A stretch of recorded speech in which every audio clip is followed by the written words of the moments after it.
You are listening to the Southwestern American Choral Directors Association Connections podcast, where we will interview choral directors, leaders, and movers and shakers within our region. I'm your host, Dr. Jeff Wall. We hope you enjoy these conversations. Please like and subscribe this YouTube channel for future content. Hi, everybody. A few housekeeping items before we get started today with this episode. This episode is actually recorded before Thanksgiving holiday, but this intro is being recorded on December 3rd, just prior to my university's final exams and juries and so forth. But I go in for a minor injury repair surgery tomorrow, so I'll be out of commission for a little while in recovery for that. Nothing serious, but something I still have to deal with. And then the holidays are upon us, so I'm going to take a little break from the podcast for family time and recovery, and taking a little reprieve and prioritizing me time and family time. So I know you understand that, and I encourage you to do the same. But we'll be back to it as soon as we can after the break. But today I'm bringing you Michael Shimp. He is our R&R chair for Southwestern ACDA for show choirs, and he teaches currently at Jenks High School in Oklahoma and has a pretty thriving and vibrant show choir program there. So I know you're going to get something out of this interview. And he received his Bachelor of Vocal Performance degree from Southwestern Oklahoma State University in 2003, where he began his operatic studies in the Tulsa Opera Young Artist Program and Inspiration Point in Eureka Springs, Arkansas. So as I said, he teaches at Jenks High School right now. He also has taught choral music in Owasso, Oklahoma from 2007 to 2018. There's a lot more to his bio, of course.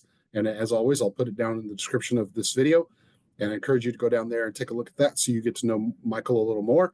But for now, I'm going to bring you Michael Shimp. All right, I think we're rolling. Hey, everybody, I'm here with Mike Shimp, and Michael Shimp is a good friend of mine, and he lives kind of just down the road. And I was just talking about I should have probably just gone down the road and recorded in person with him. It would probably been better. But here we are anyway, so I'm glad to bring you this episode with him. Mike, first tell us about your musical upbringing, kind of your backstory, and where you are in the world, what you're doing right now, and let everybody know that kind of info. Yeah, I am Michael Shimp. Let's see, I grew up in Broken Arrow, Oklahoma, and then is that what you would like?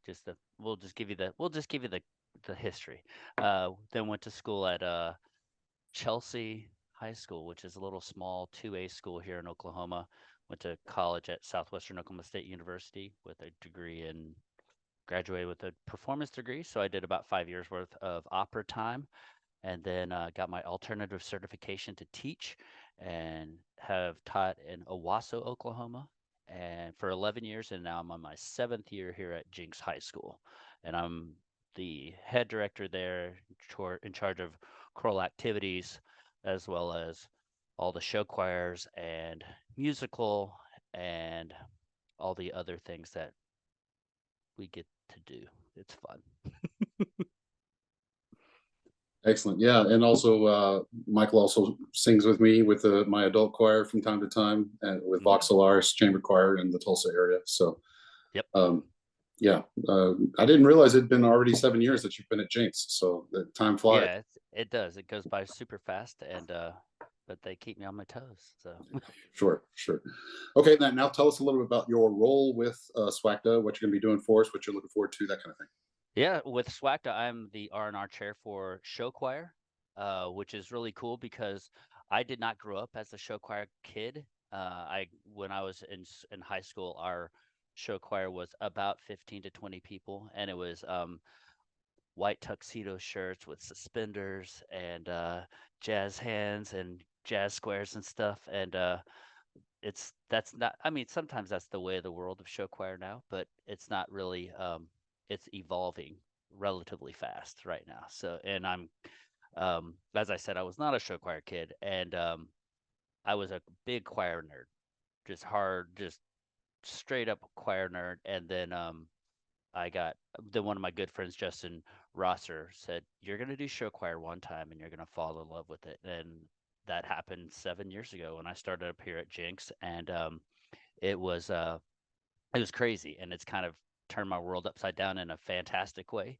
And so with SWACDA, I have just been invited to be the R&R chair, and so I'm going to be learning from all of the uh, great people that are in the show choir world, uh, not just here in Oklahoma, but over throughout the United States, and learning and bringing my kind of expertise, I guess, to the chair role, and just enjoying it. It's been so far, it's been a lot of fun.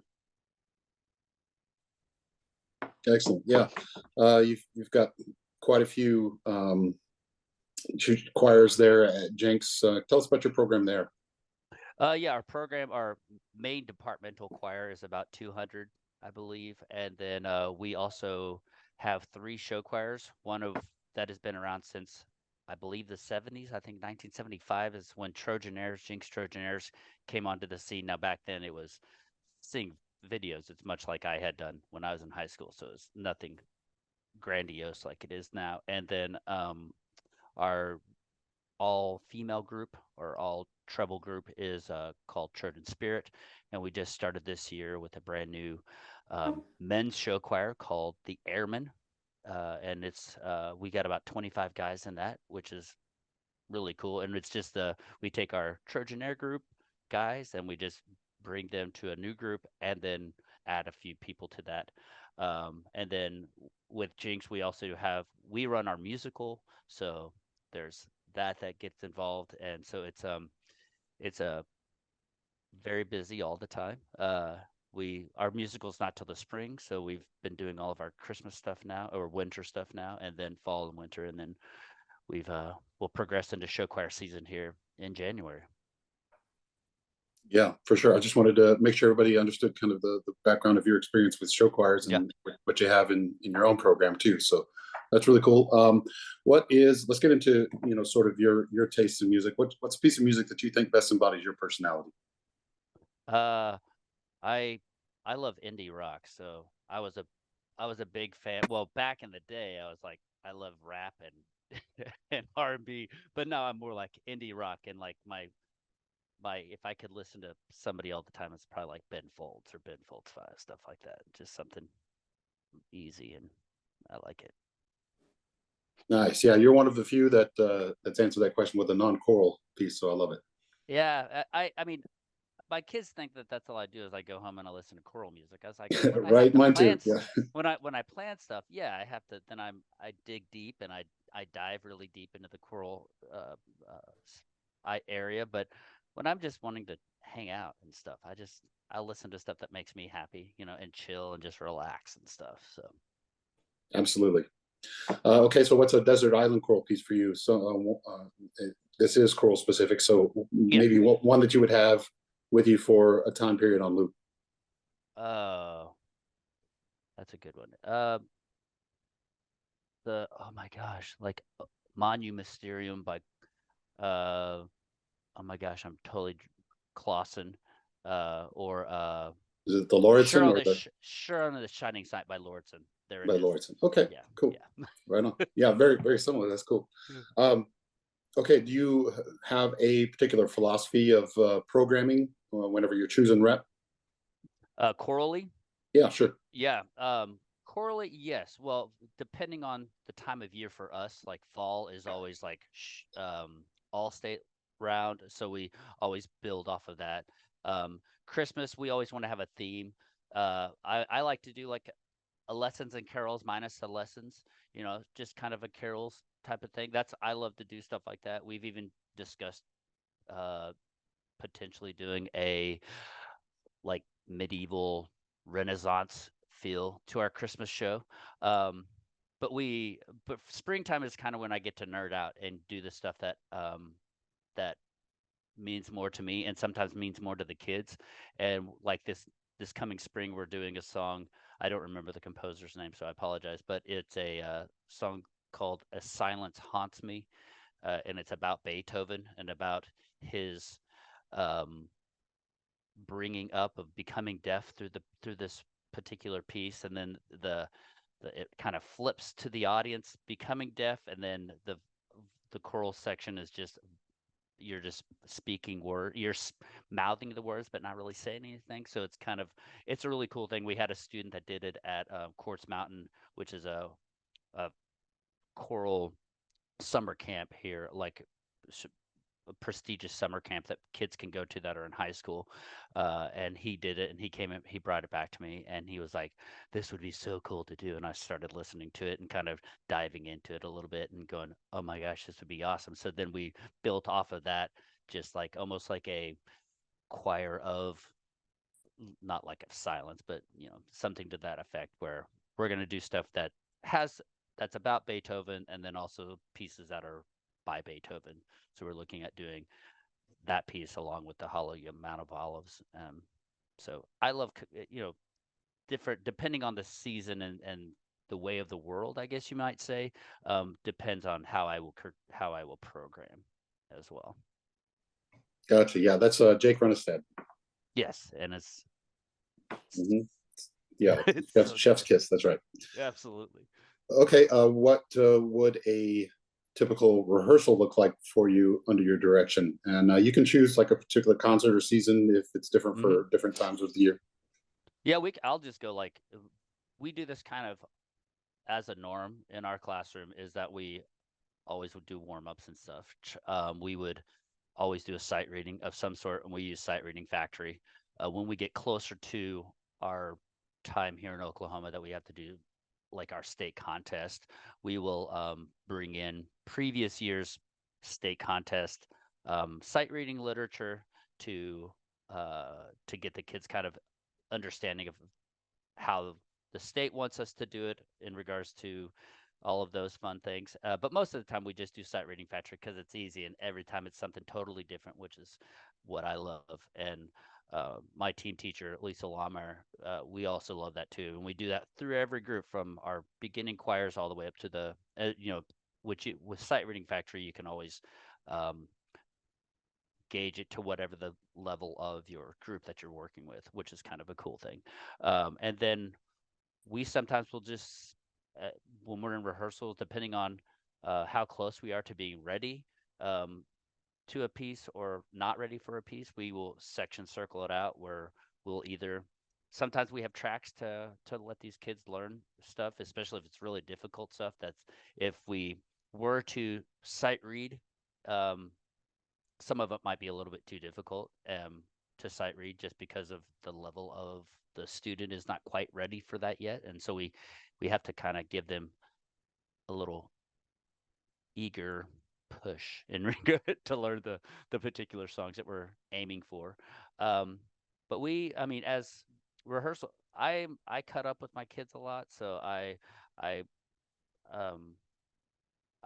they say you should never teach with sarcasm, but we have to sometimes. It's just part of it, and it also relaxes the kid, or I feel like my kids seem to be, they enjoy that stuff. So we like to have fun as well, but they know when it's time to get down to business, then we're ready to get down to business. And but it's usually just, we start from the basics and we progress further, and then the musicality starts to pull in. And then some songs, depending on what they are, there's a lot of and you've used this analogy a lot when I've worked with you, is that it's an onion, and there's a lot of levels that we have to peel off, a little layers that we have to peel off. And that's one thing that I love to do. And then depending on the text and stuff like that, I always tell them that we could either you can jet ski on the text, or you can take a submarine into the text. And I love to take a submarine into the text, so that we can dive a little bit deeper into the understanding of the knowledge of what the song's about, if it's needed. And most songs are needed, I think. Hey man, I like that metaphor. I'm going to steal that too, for the jet ski and the submarine. I like that. Great. Okay. So what would some tips or tricks that you might have for an emerging choral leader be? What would you share with them? Challenge them. Challenge your kids. Sometimes we always think, oh, if we just give them gumdrops, sugar plums and gumdrops the whole time, it's going to make them a better rounded choral student, better rounded musician, and things like that. But I always want to challenge them. And I taught middle school for 11 years, and I would always do rep that was not 6th grade or 7th grade material, and it was more like, maybe lower level high school SSA stuff that we could portray, that we could give to these kids, because they need to be challenged and they want to be challenged. They're there for a reason. They're not there for, almost some of them are there for a free A. But many of them are there because they love to sing and they love to experiment with their voice. And I think that's one of the cool things that we get to do, is we get to help mold the styles and things like that, and working through pedagogy and things like that is something that might be a lofty thought when we're talking about it to them, but we can always break it down to them so they can understand the reasoning behind all the pedagogy talk, or the pedagogical talk that we have to go through.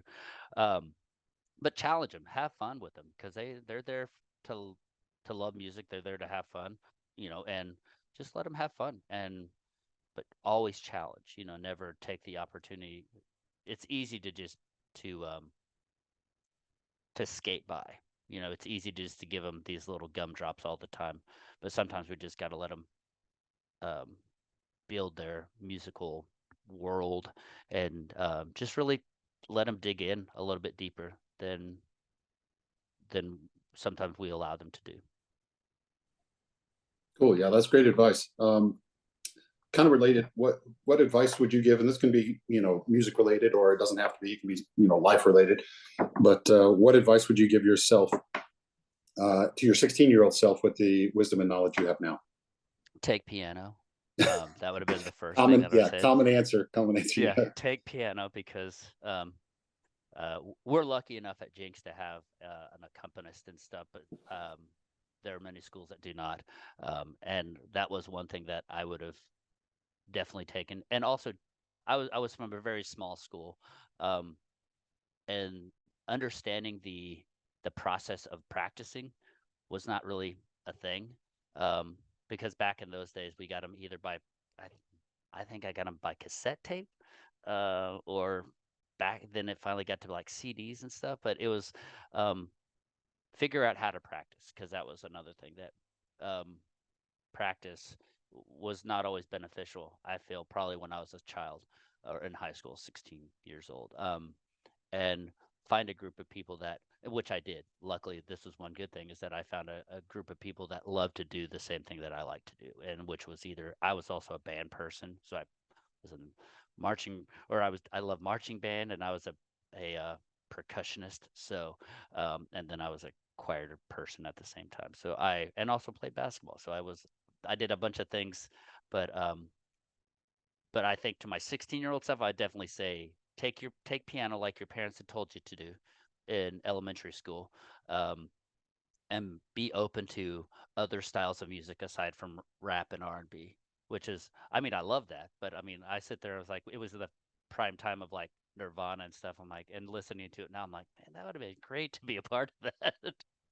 but I think that would be, just keep your horizons, keep it open, and don't focus yourself onto one thing. So That's great. Yeah. What advice do you think you might give yourself now, if you were, say, in your later years, a little longer in the tooth, maybe 90 or elderly? oh still think beyond tomorrow, think beyond today.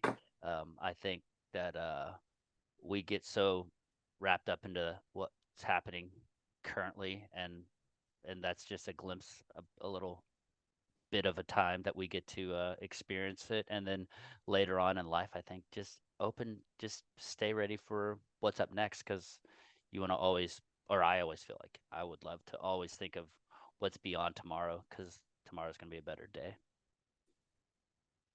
Yeah, I like that.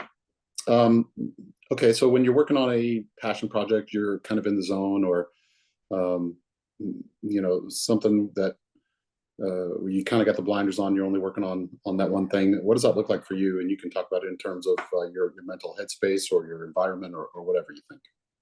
Um, I'll take it into the show choir rehearsal room, which is totally different than a choir rehearsal room, um, because for me, still understanding the concept of of show choir because I'm still relatively new to this art form. Amazing art form, but I'm still relatively new to it. Um, and this, when I get super focused on it, it's the repetition for these kids that need the repetition for like choreo and just the vocals, and then tying the two together is always can be can be challenging for some, just because sometimes our bodies don't want to do what, especially when we're focusing so heavily on vocals, and then we get lazy on choreo, or vice versa for that matter. We could be super fixated on the choreo side, and then our vocals get lax and stuff. But for me, it's just all those little tidbits of just taking the time and breaking it down. And we call it working on chunks, and where it's just small bits and pieces that we all dive in and just kind of start really focusing really super heavy on something, just to get maybe a particular um, sound that we're wanting to, visualizations, and then making sure that they tie together so that they look um, good, and presentable, I guess would be a good word.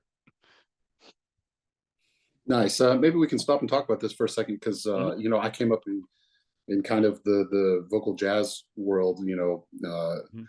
Stools tightly around mics and complex harmonies and things like that. I'm not much of the show choir in that show choir realm. So you said something that kind of fascinates me, and as I watch some of your show choir videos and things, the movement and the choreo really it fascinates me that you can still maintain a good vocal sound while still moving as much as y'all do. So can you talk about that for a minute and how you accomplish that? Yeah. Well, I think it starts with one, good arrangers that understand um, how to write for show choirs. We have two of some of the best arrangers that work for Jenks. One is Dan Scoville out of John Burroughs High School, or just John Burroughs, we'll just say that. And then the other one is Cooper Baldwin, and he's out of New York City. But the cool thing about with that is that we have those two guys at work, and then we have our choreographer who's Dominic Matas, and all three of us, or all four of us rather, um, are always in a constant like text stream or email stream that we always talking about how can we make sure that this is going to sit right, and all the concept things that we're going to go on. But it's a lot of having to sing while moving. We do a lot of in our warm up side of things at the beginning of our hour and a half that we work with our show choir is we have physical warm ups, and then we work in the vocal warm ups, and a lot of the physical stuff is just making sure that they understand where their core is, because you're dependent upon the core, especially while you're moving, and it's that's probably one of the hardest things coming from a choir side of things, is that we're not really, that's not, I mean, yes, we talk about that, but it's not like one of those things that like, oh, we have to be able to drive through the wall of sound, or drive a sound through the wall, is what we say. It's like, I want you to hear it on the other side, but we have to do it healthy, and we have to make sure that we're able to do that. And we do ab workouts, we run, we do all those things to keep fit as best to our ability. And you know we talk often about their health, about what they should be drinking, what they should be eating, um, and what they shouldn't be, especially when we get closer to like comp season, when you've been working and working and working, and every director feels this and knows this, or have experienced this, where they all of their kids are sick all at the same time because they've been breathing on each other for the past however long. And or they've, like now we're on Thanksgiving break, and then they're going to come back being from other people, and may have been rolling through some fun, coughs and sneezes and stuff. So we'll get to experience all of that again. So, but yeah, we build a lot with core sound. Just making sure that I call it parking and barking sometimes, where we just sit and just sing it without I don't want him to mark any movement, just so that we can get this part set, and then we'll incrementally start adding the rest of it. Now, do others do that? I honestly don't know. Yeah, I gotcha. It's very physical, from what I see, and you know, 100%. Yeah. yeah, it's very physical and seems almost like a sporting event, you know, for you guys, just to keep up the physicality of it and maintain the vocal sound at the same time. Yeah, it's crazy. Like, I didn't really understand. Again, I understand it now. When I first started, I was like, "Come on, we could do this again. We could do this again." And they're like, "Hold on for a second. I've got to catch my breath." And I'm like, "Oh yeah, you guys just ran, 100 meter sprints back to back, and yeah, you gotta take a moment to breathe." And that's another thing that we talk about is like, when is the best time to breathe, and when you can have a moment to like relax while you're still putting on a show. You've got to have a moment in that time that you can not disengage, but definitely just have a moment of like, okay, I could take a breath here. I know I'm able to breathe here, and stuff like that. And when you're not having to sing full out, stuff like that. Okay, cool. Yeah, that's a great answer. Thank you for giving me a little bit of insight, because that's out of my world a little bit. So, Mm. um, okay, so you have a sanctioned WWE style four-person tag team. You're one of them. Who are three other choral directors that you might like in your corner to tag in during like a clinic or a session or something like that? Uh, I think, can it be anybody? And do Yeah. I have to know them? No, you don't have to know. Okay, cool. I mean, I think it would be people that I would know, but I think one of my good friends is Justin Rosser. I think I would have him in my corner, because we are able to chat about stuff, and it's just a cool. I love the relationship that we have. Um, I've known him since we were both in elementary school, so I've known him for a long time. And anytime that we chat about stuff, he's somebody that I can depend on, and I trust. Um, and so two others, is that right? Four person, so two more. So Dr. Deborah Spurgeon. She's one of my past choral directors from when I went to Southwestern Oklahoma State. She then went to Ole Miss. She always had unbelievable choral groups and stuff. And then my fourth one is somebody who I like to actually bring into my classroom every so often, is Dr. Charles Chapman, who is uh, one of my mentors. He got to come and work with my choirs last year, and it was just kind of a full circle, amazing moment. And I was just like, this was super cool for me. So that would be my four Yeah, I or love three. that lineup. You know, of course, I'm good friends with Justin Rosser too, and Mm-hmm. he's a Broken Arrow High School, so you can look up his work Yep. as well. Helped me co-found the adult choir as well. We talked about Yep. earlier, Vox Solaris. So yeah, he's doing great things too. Um, yeah, and Chuck Chapman. If you, we all laugh because his humor and wit and dry sense of humor just kind of lights the room on fire. Anytime, Absolutely. yeah, yeah. And even my kids last year, when they're like, he's got a lot of spunk. I'm like, and he does, and and he's he's up in ages, but it's like he's not missing much. he and he Hmm. was, but he was super. My kids absolutely loved him. They adored him. So Yeah, and your other was Deborah Spurgeon. Deborah Spurgeon, yeah, Spurgeon, yeah. she has now retired from Ole Miss, but she was one of our choral directors at Southwestern. I mean, there's 10,000 great people. These are just people that I know, that Oh I yeah, for would sure. Yeah, I know the that I name. trust. Yeah, I know the name. I just I don't think I've met her, Yeah, or if I have, my memory fails me. But yeah. yeah, great lineup. Uh, who who's another choral musician that you might like to lift up? One that maybe doesn't get as much attention as you think they deserve. Like a student It or it can t- be a choral musician, a conductor, or a student, or somebody that you think needs a little more, a few more eyes on them. few more eyes on him. That's a good one.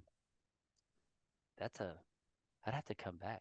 Can't, well, I recently had a student teacher that his name is Bryson Miller, and he was from the University of Tulsa, and he he got it, and it was like one of the coolest things. And he currently teaches at Bixby Intermediate, which is here in just a rock's throw away from Jenks High School.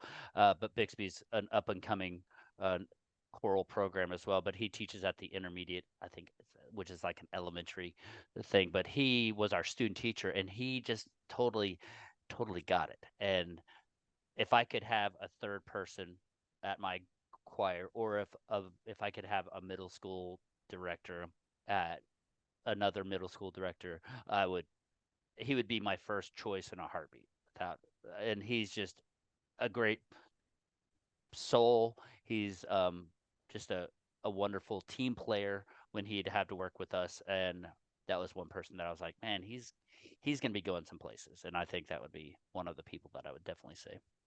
Nice. And that name one more time is Bryson Miller? Bryson Miller, yeah. Bryson Miller. Okay, look for that up and coming person in the profession, folks. So very cool.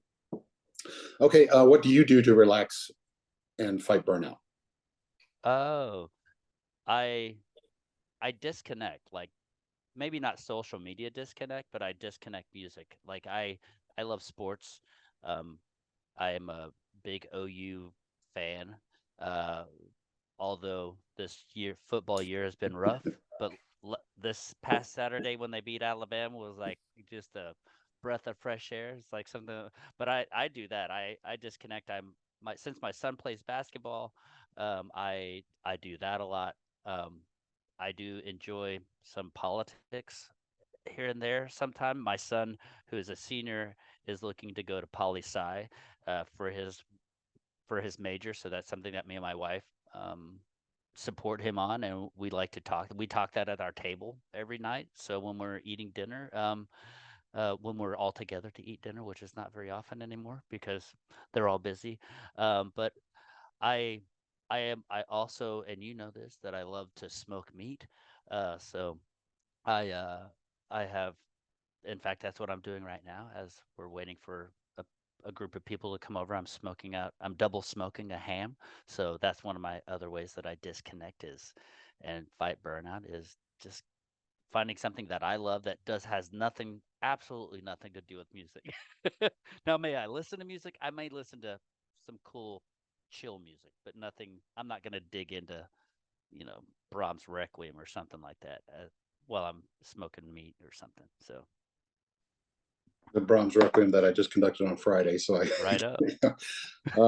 Yeah, and I'm Texan, so I'm very picky about the barbecue and brisket that I eat. And I've been over to your house before, and you've smoked for us at a party, and I still taste it. It's so delicious. I've been trying to twist your arm for a while to make us some more, and I will.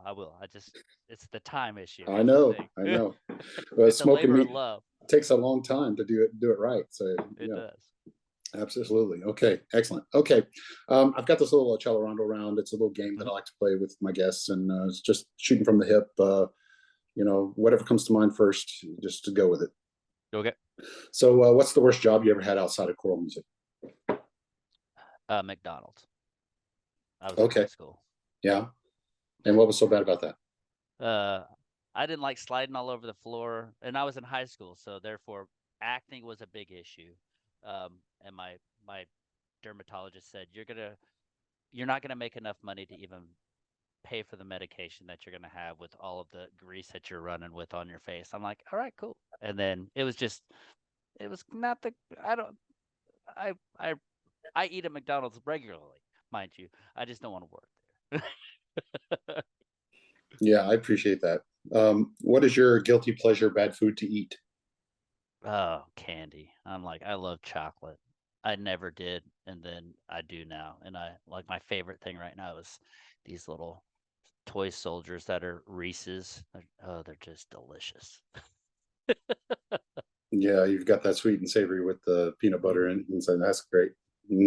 Okay, I have to go over to the old Halloween bucket still left over. Yeah, it's at Walgreens if you need to find those. Okay, there you go. If you had to do any other job besides being a musician of some kind, what would that be? I love science, so if I could, I would love to do some something in science. I think it'd be fun.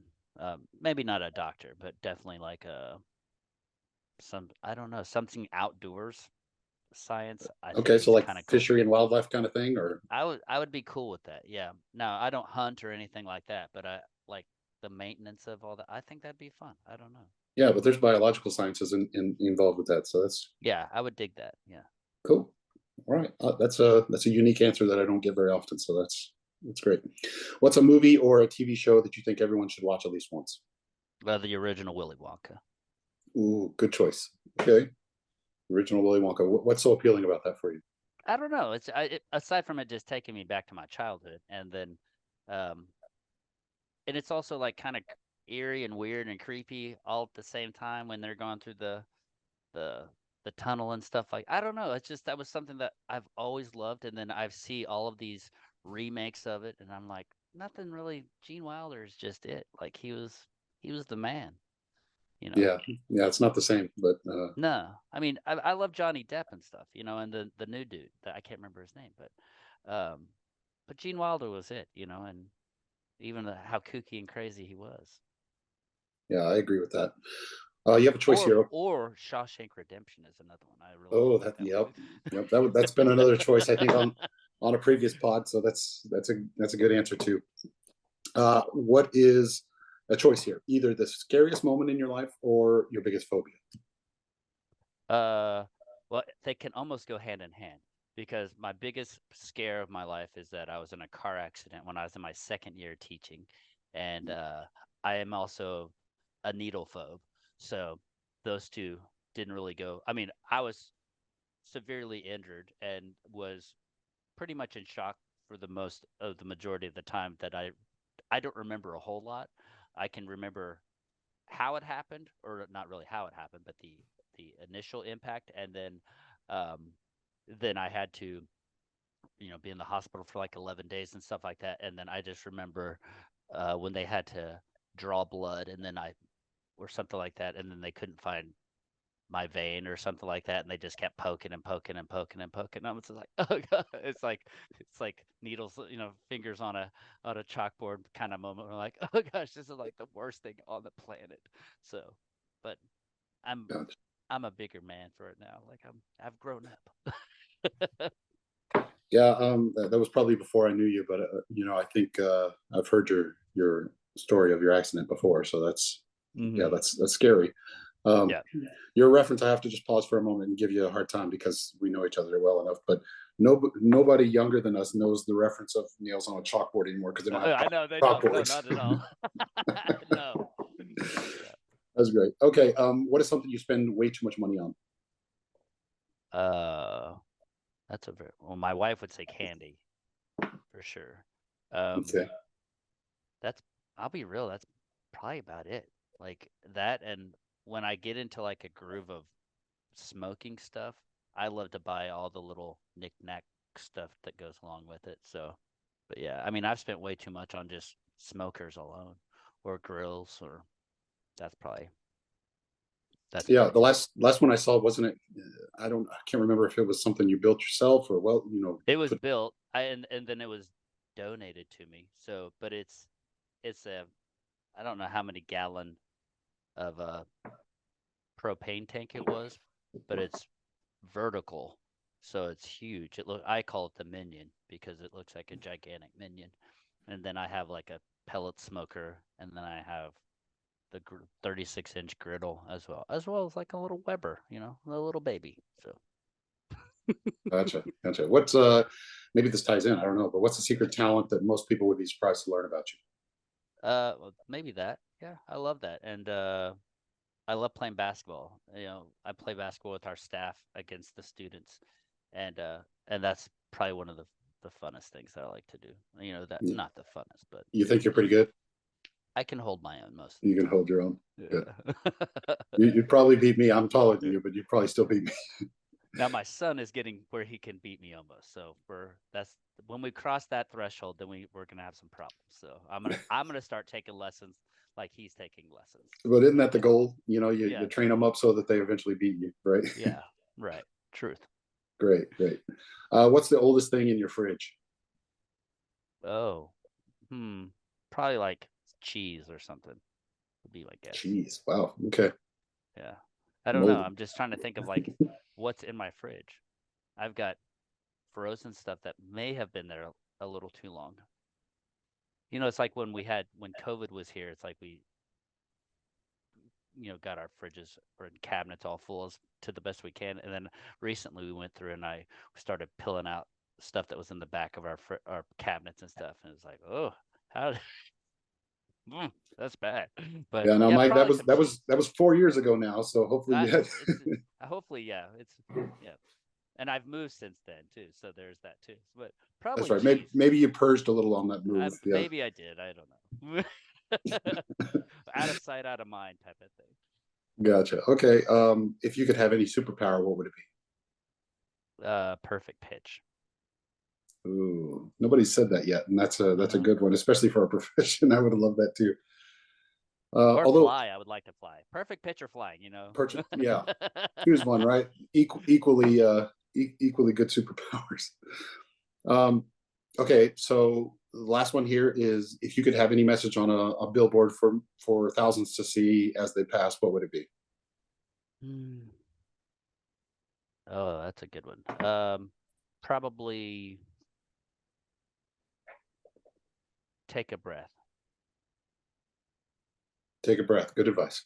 I'm trying to think like being philosophical, but I don't know, something just like it's, take a breath, breathe it in, and then tomorrow will come, and just Love it. stay strong. Gotcha. All right. Congratulations. You achieved tempo presto. That's the Accelerando Round. Good job. For either this school year, next season, or something like that, what are you most looking forward to? What do you have planned? This season I'm looking forward to, and this summer I guess it would be this season for show choir. I love the building and the concept of building our show choir shows. So that's kind of a cool thing. And the show that we're rolling with this year is like a base off of Alice in Wonderland and through a kaleidoscope. So it's a really cool spin on the Alice in Wonderland idea. And then this summer I get to travel with my son to Europe doing the Oklahoma Ambassadors of Music. And it's just a cool 6-country tour that we get to do with 200 of our closest friends from all over the Oklahoma. And we travel from England to Germany, I think it is, or Austria. And it's just a cool thing. And I love to watch him experience stuff that he's never got to see before. Yeah, absolutely. Well, we'll let you get back to your smoked ham here. We are recording just before Thanksgiving, so hopefully that makes everybody salivate appropriately for a good meal for Thanksgiving. We will be taking a little bit of break from the podcast here for family time and allow everybody to have some moments with their loved ones. Then we'll get back to it with some more guests. But Michael, where can people go to learn more about you and your work?